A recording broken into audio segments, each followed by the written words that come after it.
تحت ال 200,000 مفيش غير عربية واحدة بس، ولو لقيتها بسعر 180,000 جنيه وهي سوزوكي ألتو.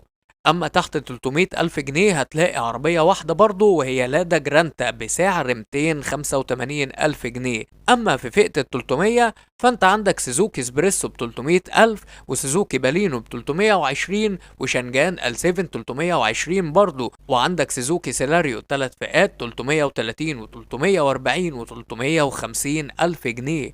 وكل العربيات اللي فاتت دي عربيات مش منتشرة ومش بياعة، وكمان محققتش أي نجاحات، او عربيات حصل فيها مشاكل زي عيوب صناعة، ومنهم لادا جرانتا. بعد كده هتلاقي سوزوكي سويفت وبي واي دي اف 3 ب 360 الف جنيه. ولو زودت المبلغ وخليته 375 الف جنيه فانت هتلاقي شيري اريزو 5، وبعد كده هتلاقي نيسان صاني ب 389 الف جنيه. ودي كده ارخص عربيات مانيوال، فلو انت هتشتري ممكن تختار من اخر 4 عربيات. وعلى فكرة دي الاسعار الرسمية. تعال بقى نروح لارخص عربيات اوتوماتيك في فئة ال 300 الف جنيه، فانت هتلاقي لادا جرانتا بسعر 305، ودي العربية اللي حصل فيها عيوب صناعة لو فاكر. وبعد كده هتلاقي شنجان ال7 فئتين، واحدة ب 355 والتانية ب 375 الف جنيه، اللي ما اتباعش منها غير كام عربية. وبعد كده عندك شنجان ايدو ب 385 الف جنيه الفئة الاولى، ونفس الكلام ما نجحتش عندنا. اما في فئة 400 الف جنيه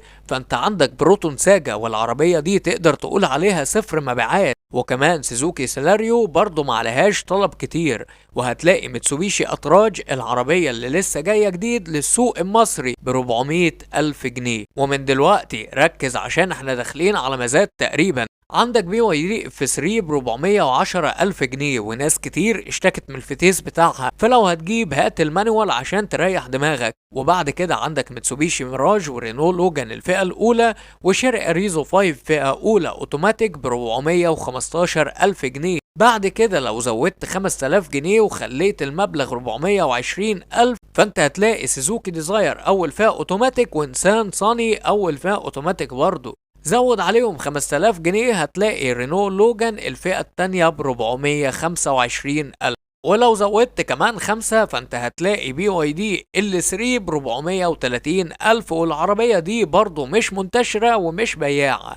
زود كمان 5 واعتبر نفسك في مزاد زي ما قلتلك، وخد رينو لوجان الفئة التالتة ب 435 ألف. حط عليهم كمان 5 خليهم 440 ونقي واختار.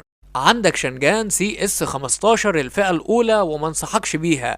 عندك سوزوكي سويفت الفئة الأولى، وسوزوكي ديزاير توب لاين أعلى فئة، ونسان صاني الفئة التانية أوتوماتيك، وشيري أريزو 5 هاي لاين. أو بلاش، زود كمان 5 وخد رينو لوجان الفئة الرابعة والأخيرة ب 445 ألف. ولو مش عاجبك كل ده زود 9000 وهتلاقي شيفروليه اوبترا أول فئة، ونسان صاني أعلى فئة سوبر صالون. ولو زودت كمان 1000 جنيه بس فانت هتقدر تجيب هيونداي اكسنت ار بي الفئة الاولى ب 455 الف جنيه بس. يا بلاش طبعا، لكن هتاخدها بدون كماليات بدون اي عوامل امان وربنا يسترها عليك. المهم لازم تبقى عارف ان دي الاسعار الرسمية اللي انت لما تروح تشتري مش هتلاقيها، وكل عربية هتلاقي عليها اوفر برايس بيختلف من تاجر للتاني.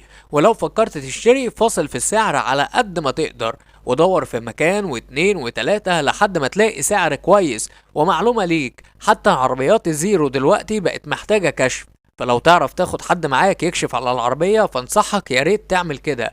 وبرضه خليني افكرك ان مفيش عربية فيهم قيمة مقابل سعر. وخليني اقولك ان عوامل الامان اللي موجودة في الفئة دي من العربيات بتكون عبارة عن 2 ايرباجز و اي بي اس و اي بي دي، لكن العربية الوحيدة اللي بتتميز بوجود ثبات الكتروني هي سوزوكي ديزاير. وفي عربيات ممكن عوامل الامان تقل فيها، زي ان مثلا ممكن تديلك ايرباج واحد وتديك معاه اي بي اس، وفي عربيات ممكن ما تدكش عوامل امان اصلا. واخيرا ما تنساش لايك واشتراك في القناة. شكرا لكم على المتابعة ودمتم بخير يا رب.